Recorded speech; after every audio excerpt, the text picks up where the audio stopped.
पति का सौदा। मनीषा और नमन की शादी को लगभग 6 साल हो चुके थे। दोनों का एक छोटा सा बेटा भी था। वैसे तो मनीषा और नमन की लाइफ में सब कुछ बहुत अच्छा था, लेकिन बस एक ही प्रॉब्लम थी, और वो ये थी कि मनीषा के सपने काफ़ी बड़े बड़े थे, लेकिन नमन की सैलरी उसके सपनों से थोड़ी सी कमज़ोर थी। और इसी वजह से मनीषा बार बार अपने हस्बैंड नमन से महंगी चीज़ों की फरमाइश करती रहती, और नमन अक्सर फरमाइशों को पूरा नहीं कर पाता था। दोनों मियाँ बीवी के बीच इस बात को लेकर नोक झोंक होती रहती थी, लेकिन दोनों में प्यार भी था, ठीक वैसा ही जैसे नॉर्मल हस्बैंड और वाइफ के बीच होता है। ऐसी ही एक सुबह की बात है। आज आप ऑफिस से जल्दी आ जाना नमन, चिंटू कब से मॉल जाने की जिद कर रहा है। तुम चिंता मत करो, आज शाम को हम चिंटू को लेकर मॉल जरूर जाएंगे, ये मेरा वादा है। अच्छा सुनो, चिंटू को ना वो मॉल वाली टॉय शॉप से खिलौना भी खरीदना है, वो भी तुम्हें दिलवाना पड़ेगा। अरे मनीषा, ठीक वैसे के वैसे खिलौने मॉल के बाहर की दुकान पर भी मिल जाते हैं, वहाँ से खरीद लेंगे ना। मॉल की दुकानों पर टॉयज बहुत महंगे होते हैं। कर दी ना फिर वही मिडिल क्लास वाली बात, मेरा बेटा मॉल से ही खिलौना खरीदेगा। अरे लेकिन मनीषा, क्या फर्क पड़ता है, खिलौना चाहिए ना, कहीं से भी खरीदो। उसके साथ पढ़ने वाले उसके दोस्त ने कल ही उस मॉल की शोरूम से एक बहुत सुंदर खिलौना खरीदा है। मेरे बेटे को चिढ़ा रहा था। अब देखना, मैं भी चिंटू को वहीं से खिलौना लेकर दूंगी। अच्छा ठीक है, शाम को देखते हैं, अभी मैं जाता हूँ, देर हो रही है। शाम के वक्त मनीषा और चिंटू मॉल जाने के लिए तैयार हो जाते हैं, और नमन भी ऑफिस से आ जाता है। पापा, अब मुझे मॉल लेकर चलेंगे ना? हाँ बेटा, बिल्कुल। और ये देखो, पापा तुम्हारे लिए खिलौना एडवांस में ही लेकर आ गए हैं। अरे, मैंने आपको कहा था ना चिंटू को खिलौना मॉल वाली दुकान से चाहिए, आप क्यों लेकर आए? मम्मी, मुझे तो बस ये कार वाला खिलौना चाहिए था, कहीं से भी लेकर आए उससे क्या फर्क पड़ता है। देखा मनीषा, तुमसे ज्यादा समझदार तो तुम्हारा बेटा है, तुम भी ना। तुम दोनों बाप बेटी हमेशा मिडिल क्लास ही सोचना। अच्छा चलो, आप ज्यादा बातें मत करो। घर से बाहर आने के बाद, ये क्या नमन, तुमने मॉल जाने के लिए ऑटो बुलाया है? अरे तो और क्या करता मनीषा। अरे नमन, कम से कम एसी कैब तो बुलानी चाहिए थी। अब हम इस खटारा से ऑटो में बैठकर मॉल जाएंगे क्या? तभी पड़ोस वाले घर के बाहर आकर एक कैब रुकती है, और मनीषा की पड़ोसन नलिनी घर से बाहर निकलती है। क्या हुआ मनीषा, कहीं घूमने जा रही हो क्या? हाँ, वो क्या है ना, शॉपिंग करने के लिए मॉल जाना था। तुम तो जानती हो मैं छोटी मोटी दुकानों से शॉपिंग नहीं करती इसलिए बस आज मॉल जाने का प्लान बनाया था। अरे, मॉल से शॉपिंग करने जाती हो? लगता तो नहीं। अगर मॉल से ही शॉपिंग करने जाती हो तो ऑटो में बैठकर क्यों जा रही हो? कैब क्यों नहीं बुक करवाई? देख तो सही कितनी गर्मी है बाहर। उफ। इतना कहकर नलिनी वहां से चली जाती है। नलिनी के जाने के बाद, नमन, आप ना हमेशा मिडिल क्लास की मिडिल क्लास ही रहना। यहाँ मेरी पड़ोसन मेरी बेइज्जती करके चली गई। अब चलो, ऑटो में बैठकर मॉल जाएंगे। अरे मनीषा, कब तक इस तरह दूसरों से अपनी तुलना करती रहोगी? तुम जानती हो ना, मेरी तनख्वाह ज्यादा नहीं है। कुछ दिनों बाद, नमन, मेरी बात सुनो, वो नलिनी का बेटा है ना, वो बड़े स्कूल में पढ़ता है। उसकी जो स्कूल बस आती है ना, उसमें तो एयर कंडीशन लगा हुआ है। और एक हमारा बेटा देखो, छोटी सी स्कूल में पढ़ता है, टूटी सी वैन में बैठकर जाता है। अरे मनीषा, फिर से वही बात। तुम जानती हो ना हमारी फाइनेंशियल कंडीशन कैसी है। मैं कुछ नहीं जानती। नमन, मुझे भी अपने चिंटू का एडमिशन बड़े वाले स्कूल में करवाना है। मेरा बेटा भी फर्राटीदार अंग्रेजी बोलेगा। अरे मम्मी, अंग्रेजी तो मैं अब भी फर्राटेदार बोलता हूँ। मैं भी तो इंग्लिश मीडियम स्कूल में पढ़ता हूँ। क्या हुआ अगर मेरे स्कूल का साइज थोड़ा छोटा है? अरे चुप कर, तू बहुत बीच में पटर पटर बोलता है। एक तो तेरे पापा और ऊपर से तू कभी नहीं सुधर सकते। देखो मनीषा, उस स्कूल की फीस 2 लाख रुपए है, और मेरी इतनी तनख्वाह ही नहीं तो मैं चिंटू को ऐसे स्कूल में कैसे पढ़ा सकता हूँ? तो क्या हमारा बच्चा पूरी जिंदगी उस छोटी सी स्कूल में पढ़ता रहेगा? अड़ोस पड़ोस के सारे बच्चों के सामने कितनी शर्म आती है मुझे। अरे मम्मी, मैंने कब कहा मुझे शर्म आती है? मुझे तो अपने स्कूल में बहुत मजा आता है। देखा तुमने। और वैसे भी मनीषा, बच्चा इंटेलिजेंट होना चाहिए, स्कूल बड़ा या छोटा होने से कोई फर्क नहीं पड़ता। एक दिन अचानक मनीषा की सहेली मेघना उसके घर आती है। अरे मेघना, इतने सालों के बाद भाई कॉलेज में पढ़ा करते थे, उसके बाद आज मिलना हो रहा है। अरे क्या बताऊं, शादी के बाद मैं कनाडा शिफ्ट हो गई थी। जैसे ही यहाँ आई तो सबसे पहले तुझसे मिलने का मन किया। अरे हाँ हाँ बिल्कुल।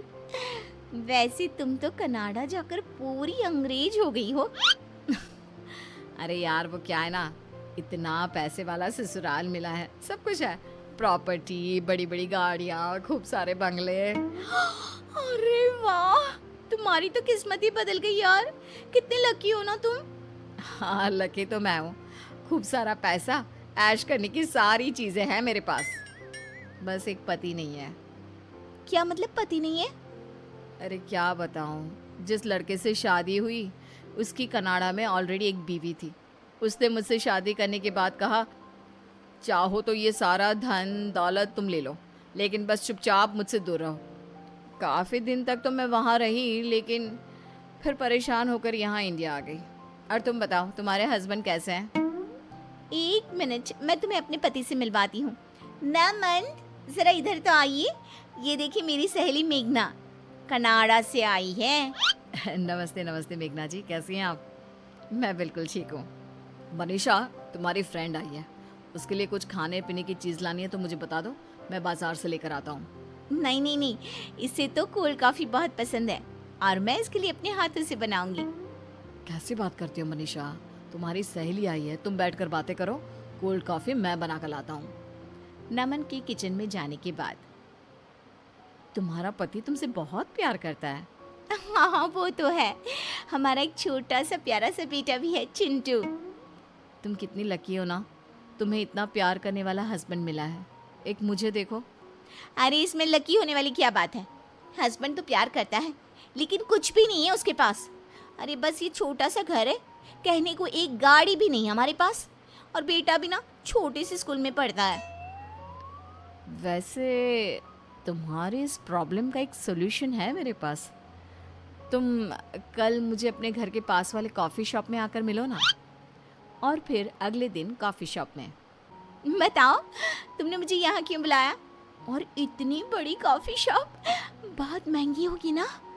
अरे तुम इस बात की चिंता क्यों करती हो, आज से तुम्हें इस बारे में सोचने की बिल्कुल भी ज़रूरत नहीं है। अरे लेकिन ये तो बताओ, तुम चाहती क्या हो? तुम्हारा पति। हाँ मतलब पागल हो गई हो क्या? कैसी बात कर रही हो? अरे मनीषा देखो, शांति से सोचो। तुम मुझे अपना पति दे दो और बदले में ये मेरी बड़ी सी लग्जरी गाड़ी, मेरा बड़ा सा बंगला, मेरा सारा पैसा, प्रॉपर्टी सब तुम्हारा। देखो मेरे पास ना इन सब चीज़ों की कमी नहीं है, कमी है तो बस एक प्यार करने वाले पति की। क्या तुम सही कह रही हो? मतलब अगर मैं नमन को तुम्हारे साथ शेयर कर लूँ तो सब कुछ तुम्हारा जो भी है वो मेरा हो जाएगा। मेरा बेटा बड़े वाले स्कूल में पढ़ेगा और मैं मॉल से शॉपिंग कर सकूंगी। अरे मजाक थोड़ी ना कर रही हूँ, गाड़ी, ड्राइवर, महंगे कपड़े, ज्वेलरी, सब कुछ तुम्हारा। बस बदले में मुझे तुम्हारा नमन दे दो यार। लगता है भगवान ने मेरी सुन ली, भले ही देर से सुनी लेकिन सुनी तो सही। अच्छा प्रॉब्लम ये है कि मैं अपने पति को इस चीज़ के लिए राज़ी कैसे करूँगी? देखो वो तुम्हारा प्रॉब्लम है, अब जल्दी से मेरी डील फाइनल कर दो और लो ये महंगी वाली कॉफ़ी पियो। और सुनो, तुम्हें बिल पे करने की भी ज़रूरत नहीं है। घर जाने के बाद, देखो नमन, तुम्हारी तनख्वाह इतनी कम है कि मेरे सपने पूरे नहीं हो सकते, और इसलिए मैंने एक डिसीजन लिया है। कैसा डिसीजन? देखो नमन, उस दिन जो मेरी सहेली मेघना घर पर आई थी ना, उसके पास बहुत रुपया पैसा है, लेकिन एक प्यार करने वाला पति नहीं है। और मेरे पास तुम हो लेकिन रुपया पैसा नहीं है। तो उसने मुझसे कहा कि तुम्हारे बदले वो मुझे दुनिया की सारी लग्जरी देने को तैयार है। पागल हो गई हो क्या? मेरे बदले का क्या मतलब है? मैं कोई घर में रखी हुई चीज हूँ जो तुम उठाकर उसे दे दोगी? देखो नमन, अगर तुम मुझसे और अपने बेटे से जरा सा भी प्यार करते हो ना, तो बस तुम्हें इस डील के लिए तैयार होना पड़ेगा। अब से तुम्हें मेघना के साथ रहना है इस घर में, और मैं मेघना के बड़े से बंगले में जाकर रहूंगी। मेरा बेटा बड़े वाले स्कूल में पढ़ेगा। हमारे पास एसी गाड़ी होगी, ड्राइवर होगा, सब कुछ होगा। देखो मेघना, ऐसा कुछ नहीं होने वाला। मैं कहीं नहीं जा रहा। अगर तुमने ऐसा नहीं किया ना तो मैं हमेशा के लिए चिंटू को लेकर ये घर छोड़कर चली जाऊंगी। मेघना की जिद के आगे नमन परेशान हो जाता है और फिर मेघना अपना पति मनीषा को दे देती है। कुछ दिनों के बाद मम्मी मुझे पापा चाहिए, मुझे पापा के पास रहना है। सही कहते हो बेटा, तुम्हारे पापा के बिना तो मेरा भी मन नहीं लगता। कितने दिन हो गए हैं वो घर ही नहीं आए। चलो हम उनसे मिलने के लिए चलते हैं। चिंटू और मनीषा नमन से मिलने के लिए अपने पुराने घर में जाते हैं। वहां जाकर देखते हैं कि मेघना और नमन उस छोटे से घर में भी काफी खुश थे। अरे आओ मनीषा, बहुत दिनों के बाद आना हुआ। वो क्या है ना, नमन की बहुत याद आ रही थी इसलिए। पापा आप हमारे साथ रहिए ना, हम आपके साथ इस छोटे से घर में भी रहने को तैयार है। लेकिन बेटा, तुम्हारी मम्मी को तो बड़ा घर चाहिए। अगर तुम्हें मेरे साथ रहना है तो यहाँ मेघना आंटी के साथ रहना पड़ेगा, पुराने घर में। मैं यहाँ रहने के लिए तैयार हूँ। उस बड़े से घर में और बड़ी गाड़ी में मम्मी को जाने दो, मुझे नहीं जाना। अरे ये तुम क्या कह रहे हो? मैंने तुम्हारी वजह से ये डिसीजन लिया था। देखो मनीषा, ये डिसीजन तुमने मेरे बेटे की वजह से नहीं, बल्कि अपने बड़े बड़े सपनों को पूरा करने के लिए लिया था। मेरी गलती का मुझे एहसास हो गया है। अब मैं आपके साथ रहना चाहती हूँ। लेकिन अब तो ऐसा नहीं हो सकता। तुमने पेपर्स साइन किए हैं और हमारा सौदा हुआ था।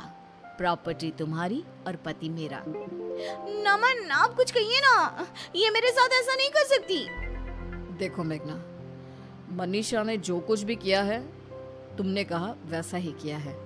अब मेरे हाथ में कुछ भी नहीं है। तुमने सब कुछ खो दिया, अपना बेटा भी और पति भी। लेकिन मुझे इस छोटे से घर में भी सब कुछ मिल गया।